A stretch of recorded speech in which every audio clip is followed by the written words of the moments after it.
PM भाई साहब देख लीजिए ईवीएम ब्लॉक किया है बीजेपी का वोटर पूरा बंद है। ऐसे ऐसे वोट चल रहा है, ऐसे ऐसे वोट चल रहा है बीजेपी का।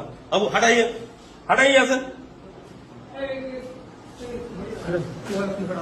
সাসপেন্ড করে ছেড়ে দেবো, সাসপেন্ড করে সব কটাকে সাসপেন্ড করবো, একদম সব কটাকে সাসপেন্ড করবো, একদম সাসপেন্ড করবো, সব কটাকে সাসপেন্ড করবো, কোনো ইলেকট্রন কিছু বলে সব কটাকে সাসপেন্ড করবো। বসে বসে এই করছেন, সব কটাকে সাসপেন্ড করবো, একদম সব কটাকে এই নিয়ে যাচ্ছি আমি, সব কটাকে সাসপেন্ড করবো, সব কটা। আর তুই ভাই কে আছো, কে আছো তুমি? তুমি এখানে কি করছো? এই অ্যারেস্ট করুন, অ্যারেস্ট করুন, অ্যারেস্ট করুন। কি করছে?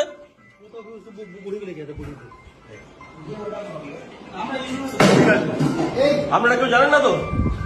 আমি এই ফার্স্ট বলিনি আপনি আপনি জানেন না একটা ইভিএম এতে আছে, ইভিএম চেক করতে হয়। হ্যাঁ আমি আপনি